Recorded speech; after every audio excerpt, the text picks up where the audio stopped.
What's up, everybody? Welcome to Coach Washington Sports Talk. This is Coach DeArmond Washington. Now, there's a lot been going on in the news today. Last week, 7-on-7 with Cam Newton. And, just parents' behavior at these sporting events, kids' behaviors at these sporting events, whether it's 7-on-7 basketball, whatever. We're going to get into a little bit of that today. So make sure you hit that like, subscribe, and share button. I know the last couple episodes I missed to say that at the beginning. Make sure you hit that like, subscribe, and share button. Now let's talk about it. I'm not going to spend too much time about what happened to Cam. I hear a lot of people saying, oh, it was with a kid, Nah, it was with a grown-ass man. Dude got manhandled a little bit. He grabbed that bag. Cam a big boy. Cam almost 6'6", 250. People keep dealing with these athletes and thinking these athletes ain't superior. Y'all seen how Cam was manhandling them grown ass men. Had one in the chokehold on the book bag, one in the chokehold. Had the other one by the neck. Cam a bad boy, man. So, it just goes to show the old school saying, keep your hands to yourself. Keep your hands to yourself. But, that's all I want to talk about with that issue, man. Just keep your hands to the self. Parents be showing out at the events. I'm guilty of it. This past weekend, my son was in AAU. And I really just think I'm giving, I said I was going to keep my mouth shut. I've been doing a good job, but this basketball, man, it bring out the evil in you. This AAU basketball, it brings out the evil in you, bro. I be in there madman in it, like, play some defense, take them. And, man, I really should just be keeping my mouth shut because I'm nowhere near the basketball player he is at his age. I mean, I couldn't do none of the shit he's doing at 12 years old. I couldn't do none of that, man. I was getting cut in middle school.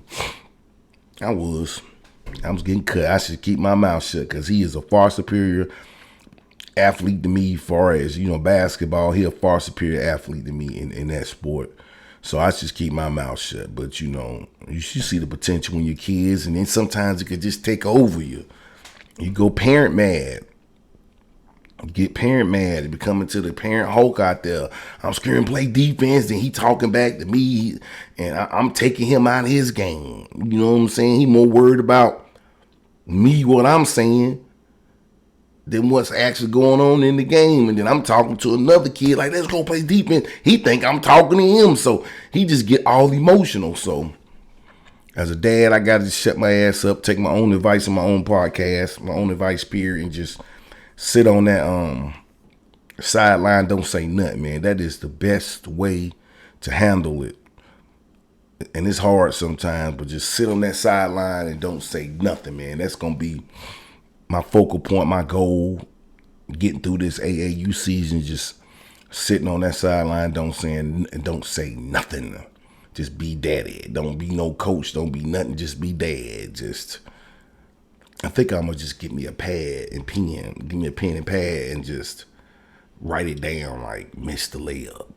Just take notes, mental notes, things like that. But, yeah, man, this AAU basketball brings out the monster in parents. I don't know what it is, man, about this basketball, but it brings out the monster in the parent. I have let mine come out so many times. I have a good day. I have good tournaments and bad, man. When I think I'm rolling and I'm just shutting up and being a good dad, and then all of a sudden I say something and then poof. But it's a work in progress. You have to be aware of it. You have to call it out first. But what else going on in this world, man? We got camp season coming up. I know 7-on-7 is going strong. I like 7-on-7. My son want me to get a 7-on-7 team for him because he wants to play in a couple tournaments. So we'll do that. I like 7-on-7.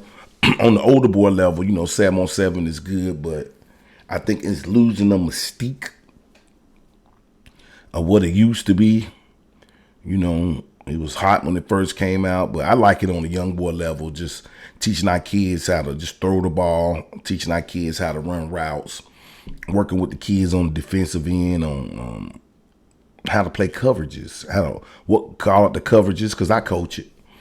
I'm D coordinator when I'm coaching, so just teaching the kids how to drop into cover two, what responsibility they have, linebackers, corners, safeties, where they should be, who's picking up what, teaching them different coverages, different zones, 2, 3, 4, whatever, how to play man tight, especially in short yard situations, teaching kids the little things like watch the crossing routes. That's big. Watch the crossing routes. Don't cross. Then they can take that back to regular football. Some of it, 7-on-7, it's played a little different than tackle. You got some of the same fundamentals, but sometimes it's played a little different. What you're doing sometimes 7-on-7 on defense, you're not really going to be able to do it like that with those linebackers when it comes to tackles. When it comes to tackle football, you're not going to be able to play it like sometimes you play in the 7-on-7. But it just for the little kids, little boys, young boys, middle school down, it's good to work on route running, where I'm supposed to be, where I'm supposed to sit down in the zone, how we're playing zone, who has what responsibility. It's good to teaching kids that so they can be prepared for prepared for high school and the next level, understanding routes and zones. So I look at it as a great thing on the younger level. On the high school level, I know they do a lot of traveling, a lot of tournaments, but I'm not big on 7-on-7 is going to get you no football scholarship, because the process has changed, like I always talk about. And the process, with this process change, now the pecking order is transfer, JUCO, prep, then high school. Transfer, JUCO, prep, then high school. I ain't seen nothing that says transfer, JUCO, prep, 7-on-7 in high school. That 7-on-7 shit, I don't care what they say, that shit is not in the equation anymore. High school is dead last on the list now. 7-on-7 ain't nowhere on the list. So, but I like, it's good for kids to travel and go to different places. When they go to these tournaments, some people just taking the kids out of town, letting them see some stuff, letting them travel. Some of these kids ain't never traveled before, letting them travel. Then they have colleges in town. They can go visit the colleges. The schools work that out. So it's a good thing with that, but I'm not getting caught up in 7-on-7. Like I told my son, we'll play in a couple little tournaments and, get some little games here and there. But for the most part, just 2-sport athlete thing or 3-sport, he does football, doing his AAU basketball, and then he'll be working with, TCE. He'll be running with them, come in a couple more weeks, March the 11th, I think, in a couple more weeks. He'll start working out with TCE track, and working out with Brian over there, and getting ready to work on his speed, man. I'm getting ready to work on, the stuff that's going to count, speed work, getting his speed together for this upcoming middle school season. So with that, he's doing AAU, and then he'll be doing his track. So we're not leaving a lot of room for 7-on-7. That's cool. Like I told him, we got to get ready for middle school. So we'll finish up the AAU basketball, and in between that, we'll work on track, your speed. That's what we're getting ready for, and we'll be doing some training and some camps. And while I'm talking about camps, it's time for you high school recruits, man. You parents to start really getting your kids ready for camp season. WA, we have our prospect camp. We're just trying to figure out where we're going to have it this year in the next week, whether we're going to go back to South Carolina or bring it back to Charlotte. But it's prospect camp time, and I think prospect camps still are good as far as showcasing yourself in front of the coaches. But I also think parents, you got to be smart. We can't, much as I love, I like those big time D1 schools because you can learn a lot. But you got to get smart. Everybody's not a D1 athlete, so do not be wasting your money on these big D1 camps. You got to get out of that, man. You can't be sitting there and spending all your money, and that's all you're attending. No, you got to be smart. The process has changed. You got to hit some of these FCS camps, which is mid-level D1s, FBS are bowl eligibles, like the Carolinas, the Dukes. FCS are like Gardner-Webb's, North Carolina, Central North Carolina A&T, lower level FCS college, championship series. And you got to start hitting these Division twos. I mean, you need to start really hitting the smaller camps, the smaller schools, because that's the route. That's the new route. You're going to keep spending your money. Oh, we here, and then they're not even recruiting your son. And like I tell everybody, he don't fit the metrics, the measurements. He don't fit any of that stuff. The height, the weight, arm length for his position. I know some of you parents be like, my boy played linebacker. He's 5'8", 5'9". I'm not saying he don't bring it, but they're looking for 6'2", 6'3" linebackers. He's 5'9". They're looking for 6'2", 6'3" at the minimum. So parents, be smart about that. It's time to start hitting camps.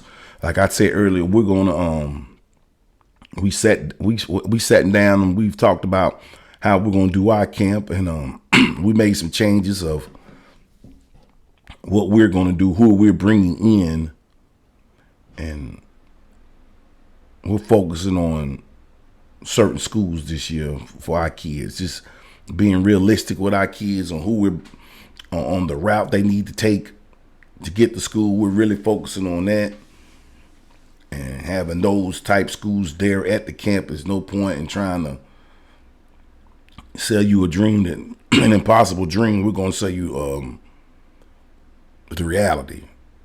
So on that note, camp season is about to start. So we'll pick it up from there. You parents, you got to pick the right camps. Try to stay, work on, inside your state first. Stay local within your state.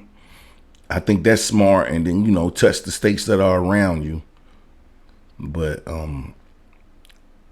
let's be smart about how we're camping, where we're camping, how you're spending your dollars. I think that's the most important thing that's going to go on this summer. And I can't wait. I think it's going to be a great year for camping. Like I said, we're working on our prospect camps with WEA, but also we're working on our middle school camp too. We got a big middle school camp coming up May 17th, Friday Night Lights at West Charlotte from 6 to 9. And we're looking for the, top 100 kids in North Carolina and Charlotte, whatever. That's how we started with those youth and middle school camps. So we're back doing that as well. So I can't wait for the Friday Night Lights camps, man. I love those Friday Night Lights. Those kids, with middle school kids, be out there really competing and getting it. And you see the next talent, the next big things, around Charlotte, Mecklenburg County. That camp produces some of the next big things. So that's what we have coming up. But camp, like I say, camp season is here. Parents, you gotta be smart about where you're going to camp. Just getting your kids ready. They need to be in shape. You can't be going to camps out of shape. Basketball season, I think they start the playoffs now, so it's about time to get ready for track. I think all athletes should run track, especially football players. And so I think track is good. Getting your kid in track and working on his speed, being a two-sport athlete. Coaches love a two-sport athlete.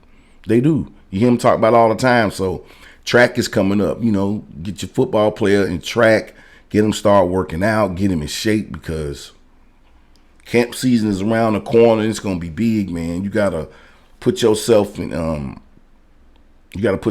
These camps. You gotta get your training going on. Use everything at your disposal to market yourself. And post some of those workouts on your X account, Twitter.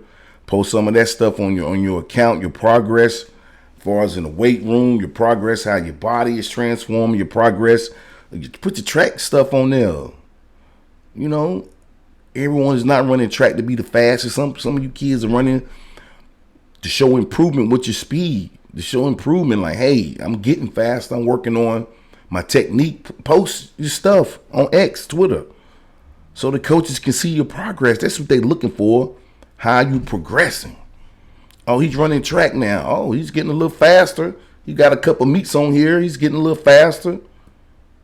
It will transition on the field. Believe me, it's going to transition on the field. So it's time for everyone to start getting ready, man, putting in that work, because it's about to be lights, action, and camera showtime. I think I said that wrong. Lights, action, camera. There you go. It's about to be showtime. About to start showing off, all that work you've been putting in behind the scenes, especially you young players, who's had a 9th, 10th grade, 11 years, has ended. And now it's time to show everyone, all these coaches, how buffed up you become, how your body look, how in shape you are. You've been working on your footwork, your skill set, your positional.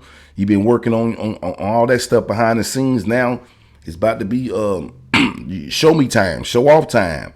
And you about to put it in front of these college coaches, your high school coaches. You about to put it in front of everyone and let everybody see the work you've been putting in, man. So, that's a big thing. Everybody needs to prepare for, like getting ready to show off all that hard work, man. Get ready to show it off. So, I like to see the athletes work out and get ready for this this next level, man. Track. Then you got spring ball in high school, and then football camp starting in like most college. They starting really like June. June is like the go time for the camps. April and May are made for people like myself. We put on our individual prospect camps, and then in June, it's the big boys. They're going to the big boy camps. So just starting to get ready for this stuff, man. Get ready for camps. Parents, get ready to be traveling, spending time with your kids. When you get to those camps, you're going to see, just sit back and watch the show. And what else we got going on in this world of youth athletics? Like we said, we talked about CAM, AAU behavior, kids getting ready, grades. Get your grades together, man. I had a coach reach out to me from a D3 Roanoke, and he's looking for some players, but he said something that kind of caught my attention. Like, they need to have at least a 2.8 Washington. If they don't have a 2.8, I can't really do anything with them. He said, because they don't have a 2.8, they can't. I know they can't do the work here. I'm like, well, he say, we have top-notch facilities at Roanoke. And he was like, academics is high, and if they don't have a 2.8 in high school, I know they're not going to be able to do the work. So work on your schooling, man, your education, man. Get your grades up. We talk about this all the time. You got to have all the pieces. You got to be a good student athlete. You got to have a high GPA. There's a reason for that. That's just showing how smart you are and trying to get that academic money. Then you might get some FAFSA. We talk about that all the time. And then some football money, but have some pride in yourself about your grades, man. 2.2 and 2.3.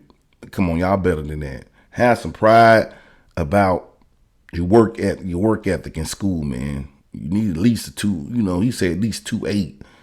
He can't really recruit you if you don't have a 2.8, because he knows you're not going to be able to do the work in that classroom. So we turned them on to a couple kids, and they big shout out to Chris Hawk. I reached out to him. Coach Akers gave me a list. I sent it back to Chris Hawk. I needed some more information. He sent it back to me with everything, the phone numbers, the coaches' phone numbers. Chris even put the damn GPAs in there. And I love that when I get that. And I was surprised to see some of the kids really had good GPAs. So I sent that over to the coach. And we'll see how that works out with those kids. But yeah, get your grades up, man. Having these low ball GPAs, that shit don't work. You're too old for that. We're in a different era, a different time. You got too much knowledge at your fingertips. So, focus on your schoolwork, man. Really focus on your schoolwork and your behavior, because some of you guys, man, your behavior is off the hook. Some of my friends are teachers, and they talk about the stuff that go on in these in these schoolhouse, man. Yeah, I'm talking about young kids, middle school and high school. Some of the stuff y'all be doing, and I know because some of my kids, I'm following them on Instagram, and I be seeing some of the stuff they be doing, and I'm like, man, take that shit down. What is you doing? Take it down. So, you gotta get the behavior together, man. The way y'all you talking to adults. But when you go off to college, you're not gonna talk to no college professor like that. You're gonna be up out of there. You're not gonna be disrespecting. No, this is high learning. You're not gonna get from go to college and be disrespectful to these college professors that got PhDs. Been teaching for years, got that tenure. You're not gonna go up in there talking crazy to these college professors, man. It's a different level of education. So you need to tighten that up, man, because you damn sure ain't gonna talk to your employer like that. Talking reckless to your teachers. You're not gonna go to college talking reckless. They're gonna put your ass out. You're gonna lose that offer because your home training ain't together. You're gonna lose the offer. Trust me. You go to school, think you're gonna disrespect these college professors and then talk to the coach, bruh, and all that. Man, it don't work like that. Yes, sir. Yeah, coach. You better tighten up your behavior, man. Parents too. My brother was talking to some principals about some kids, about their behavior. Kids just bad, and the parents are blaming the school system. You just picking on my kid. No, your son is bad. Is bad. Nobody's picking on him. He's bad. You know he's bad. Nobody's picking on your kid, man. These kids are bad, disrespectful. And you can't take that to college. It's not going to transition that behavior in a high learning setting. You got to keep your kids in check, man. Get yourself in check. Because what it comes down to, most of these kids, why they act up is they behind. They frustrated. They didn't focus at the beginning of school. Now they're behind the 8 ball. You get behind in math or science. How do you catch up when you're three weeks behind? You ain't doing the work, you ain't turning in, you don't got behind in science and math. You don't got behind the 8 ball, man. It's hard to catch up. So now you frustrated. And now you're frustrated. You're frustrated, and now you know that's coming off on the teachers and your peers at school, man. But that's your fault. You got behind. You can't keep blaming these teachers for little Johnny and little James that shortfalls. Some kids, he might need a tutor. Get your kid a tutor. But don't keep blaming the teachers. Oh, it's your fault. Little Johnny's bad. No, it's your fault. You're the parent. You're the parent. It's your job to make sure your kid comes to school, act like they got some sense, and doing their work. And I know, hey, even with my boy, you got to stay on top of this stuff. It's like going back to school again. You got to help out with this homework. You got some. Hey, sometimes they need help. It's almost like you going back to school again to help them. I feel you, but it starts at home. You got to help your kids out. They need help. You got to get them a tutor. If you can't do it, you got to pay for a tutor or get some type of tutor. There's a lot of free tutoring going on, but you just have to be willing to accept your kid needs some help and get them some help.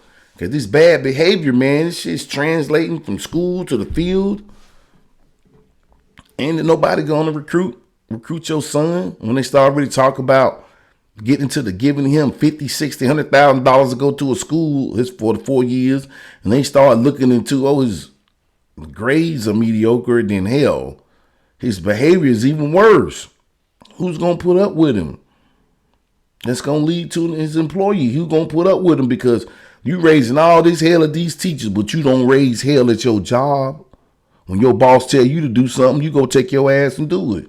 You don't open your mouth and say nothing to your employer who's on your ass every day by getting some work done. You go do what the man, we talking about what the man tell you to do, you going to go and do. But as soon as you get free, that you feel like you got some power, you want to go be a bully to the teachers because your son ain't listening, because he ain't doing what he's supposed to be doing.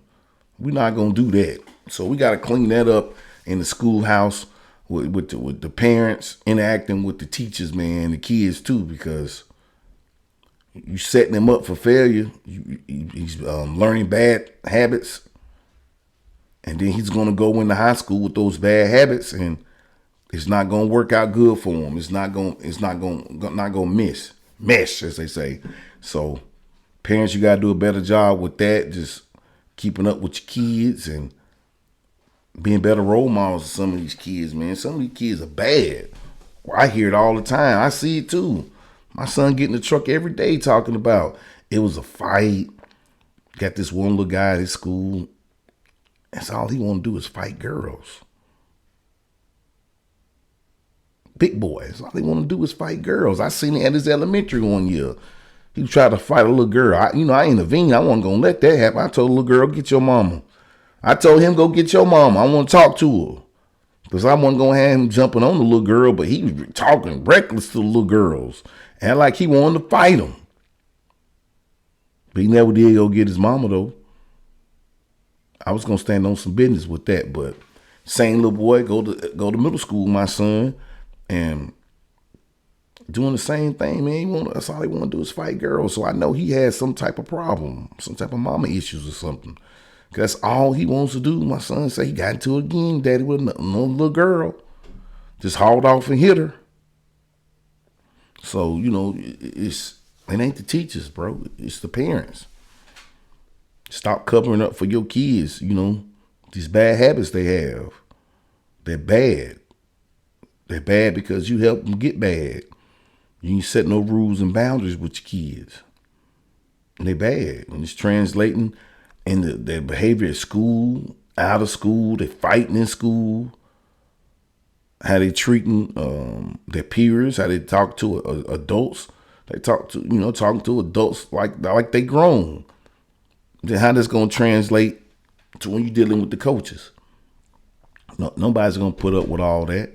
So we just gotta do a better job of working with our kids and sitting them down and being better parents, being better mentors, and takes a tribe to raise them up. So that's what I was talking about today, man. I ain't really want to talk about much with, just situation what happened with Cam, these parents' behavior, my behavior, how these kids acting in school, getting ready for camp season. It's around the corner. We got to be prepared for that. Spend that money, man. You're going to spend that money. Let's go. We're going to put that work in. It's time to show that work off. So it was a short episode today. Not too much really going on, but just talking about our culture, man. We got to do better.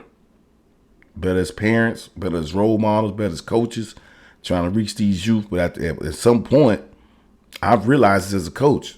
At some point, I cannot save everyone. I can't. I realize some of you kids are wired to do some of the stuff you're doing. You just built to do it. I can't save everyone. I got to save the kids who need to be saved. I cannot. I used to try to save, I'm trying to reach them all. Nah, too much time has passed. I've seen too many come and go. I cannot save them all.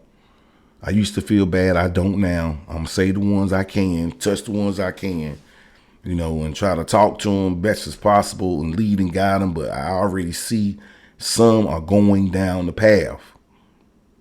They're already on it. They already took that step across that line. They like it. We're trying to bring them back. We try to bring them back because they're riding right in the middle. They got 1 foot in, 1 foot out. We're trying to bring them back. But a lot of times we don't lost them. We know it too. We talk about his coaches. He's gone. Me and my coach talk about it. He gonna be on Kill Somebody and done some time, trying to be impressive, show out, trying to show how big and bad he is, and been on Kill Somebody or done something and be a part of something. He really didn't do it. He's covering up on some of this street code.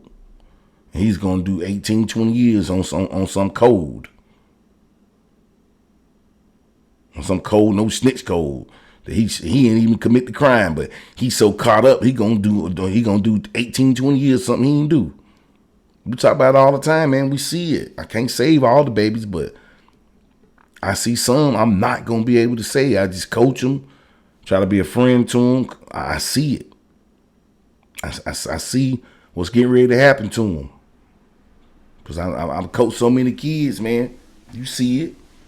Some of them change, but a lot of them, once they start crossing over that route, you can't pull them back, man. You just got to let life handle it. And some of them, by the time they get 30, they done their time and been in and out, they realize I got to get my stuff together. And sometimes they don't get their stuff together. Ain't nothing you can do but just try to be a good coach to them and talk to them and try to get them off that crazy path, get them back on the good path. So everyone needs to step up and help out and try to get our community back together, get it back on solid ground, so we can get these kids motivated to do bigger and better things. Set your goals high. So that was it today. So I'm gonna make sure you hit that like, subscribe, and share button. Again, make sure you hit that like, subscribe, and share button. This is Coach Washington. I'm out.